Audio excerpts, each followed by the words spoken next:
Welcome to Red Ice Creations Radio. Thank you for tuning in. It's great to have you here. This is Henrik Palmgren, a little bit under the weather, but still ready for another radio broadcast. If you're curious to know, we are headquartered on the west coast of Sweden in Scandinavia.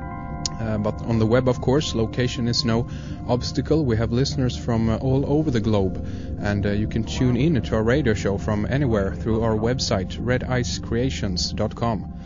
And beyond doing our radio show twice a week on Thursdays and Sundays, we also cover interesting news on our website. And I want to tip my hat to all the great people in the Red Ice Creations forum for making it what it is, putting up some great posts there and leaving your comments and so forth. I also want to mention that we have a lot of new features and a new material going up on our website pretty soon, especially for all you subscribing to Red Ice Creations. We're putting together a new member section, and some really new cool stuff is on the way. I'm not going to say too much just yet, but we are expanding and moving into new areas beyond radio and news coverage, so do stay tuned. And you can help us, of course, by telling your friends about us and help spreading the word. We have our good friend Freeman back with us on the program today. He has been with us a few times before, and we've gotten a lot of requests to have him back on. And it's very, very timely to have him back today for reasons that we'll get into. Freeman has been out traveling, and he has a lot of fascinating stuff that I'm looking forward to hearing more about. Freeman has his own TV show down in Austin, Texas, and he also do radio every Tuesday night on the Revere Radio Network, and he has been a little bit all over the place lately, popping up in video interviews both in front and behind the camera. Freeman's website is freemantv.com, where you can find a lot of his DVD productions, excellent DVD productions, and many of his TV episodes are uploaded to Video Google, and they can be found at freemanarchives.com. Those are his two main sites that you need to visit, freemantv.com and freemanarchives.com. So let's say hello to our guest. Hi, Freeman. It's a pleasure to have you back on the program. Hello, Henrik. It's wonderful to be here. It's great. You know, how have you been since we last spoke? I have been on a roller coaster ride of emotions. I'll tell you, right when we left off with the Anna Nicole Brittany story, which hasn't ended, by the way, it keeps coming. That's right. I was left in a pretty much a post-traumatic stress state.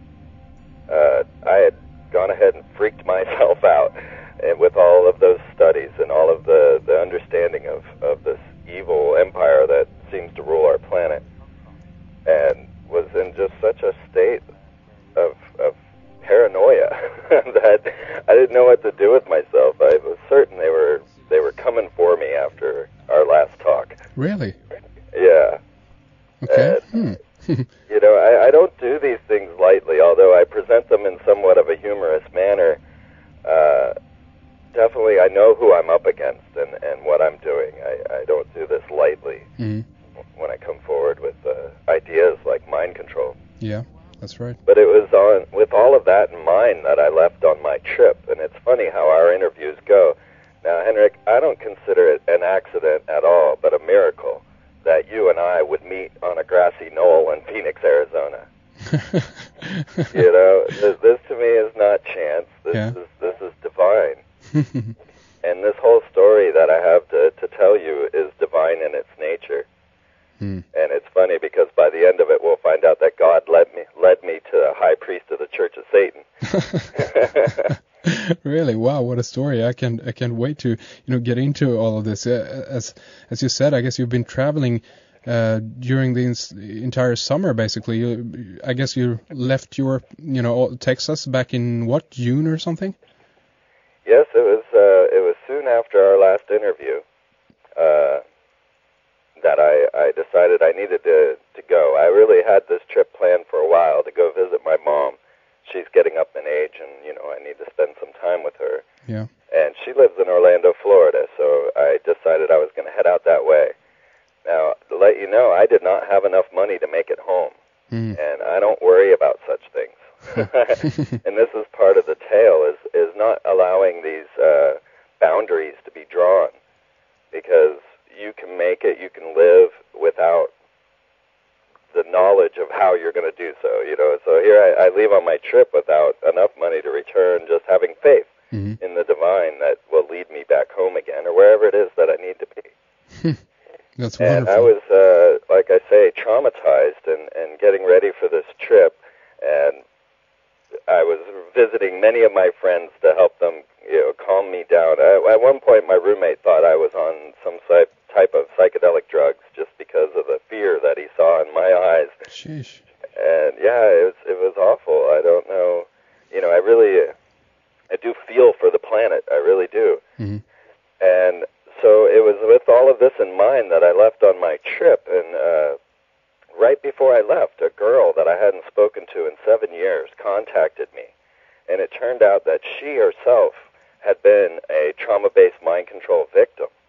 And she wrote me out of the blue. She found my website through a friend, wrote me out of the blue to tell me that I had released her from her mind control trauma and that I had given her the heart to escape her handler, her abusive husband. Okay, wow. And I had no idea. I don't know what I had even said to her to do such a thing. But here I was leaving with all these thoughts of mind control in mind and have this girl contact me. Well, it turns out she's right on my path. So I leave out of Austin, Texas, and I'm heading towards Orlando, Florida, but I'm making a side trip to visit this mind control victim that is really a good friend. And I'm passing Houston, and I see the sign for the Sam Houston Highway, and of course now I'm thinking about Fort Sam Houston, where they created Jeffrey Dahmer and David Berkowitz. And I realize that I'm on the Lisa Nowak Trail.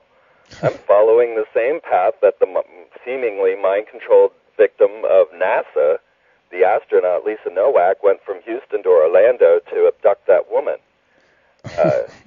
And I find myself on the mind-control trail of Lisa Nowak, going to visit a mind-control victim while being in a post-traumatic stress disorder state myself. I mean, this was too much. Wow, what a story! Amazing. So that's I had no idea. Yeah. And so I arrived in Orlando, and most of my trip actually was to try and get some photos and film of things that I knew about, which were the big penis and vagina that they had put out in front of City Hall. They blew up Orlando's City Hall for the movie, I believe it was Lethal Weapon 2, one of the lethal weapons. They blew up City Hall. And I was sitting across the street watching City Hall come down because, you just got to watch City Hall fall. And then they erected this large phallus out in front of City Hall, and everybody in Orlando was like, why did we pay, I think it was $140,000 for the thing? And they were all upset about it. But nobody really noticed the gushing vagina off to the side of it.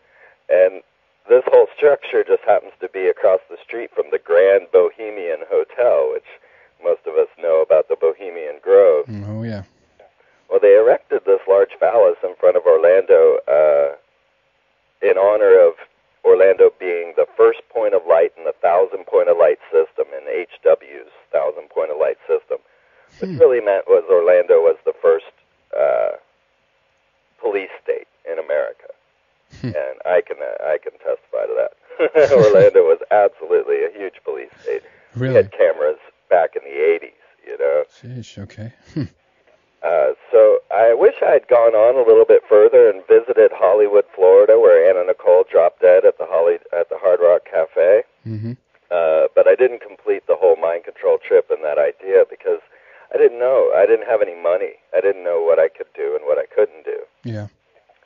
But it was while I was at my mom's house that David Icke got word of my article on Anna Nicole and decided to post it on his website, and I got massive attention. I mean, the spike in my my viewers to my website looked like the large phallus that I was just photographing in front of City Hall. Yeah. I mean, I was amazed. Thousands and thousands of people came to FreemanTV.com, and I was just like, oh, my God.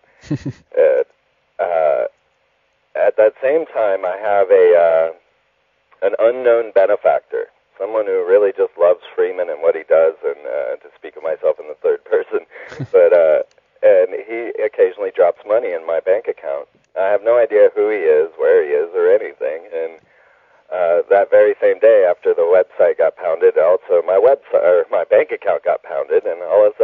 enough money to do whatever it was I needed to do. Wow, that's great. Wow.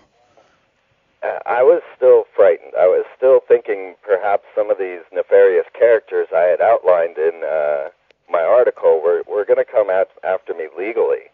And it seemed as if maybe Howard K. Stern was speaking to me straight through the television. And he had hired the lawyer from the JonBenet Ramsey case, and I was just like, oh, God, you know. And then I watched as CNN brought out every single person that I had talked about. They had the whole cast of heroes on the Larry King show.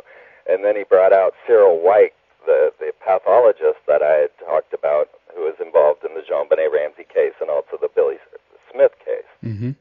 And, I mean, they were calling out every Satanist that they could think of. They had Penn and Teller on trying to debunk the 911 truthers. Now, this guy has the largest satanic library in existence under his house. Oh, really? My God, it's just Satanist after Satanist on this show. And it started to dawn on me that we are being presented with so many of the evil people on the screen that we're starting to forget that they are the evil people and think that they are us. Mm-hmm. But yet this is not... Yeah, I mean, it's amazing once you start to piece that together.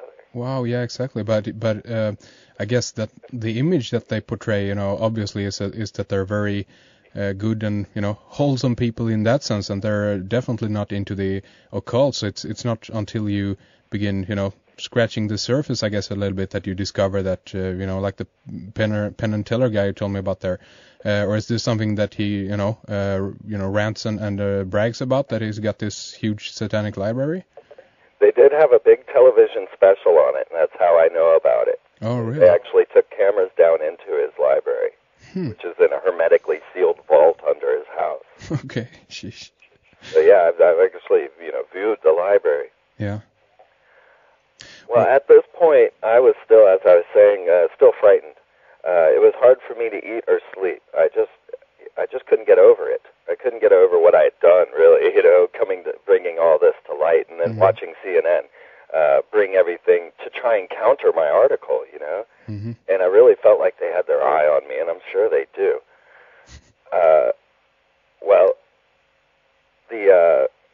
The story got deeper and deeper, and they finally announced Larry Burkhead to be the father, right? Yeah. 99.999% the father, and of course I don't believe this. I still ascribe that it's Prince Frederick von Anhalt's child, and that Daniel Lynn is a genetic experiment to resurrect the child of Hitler.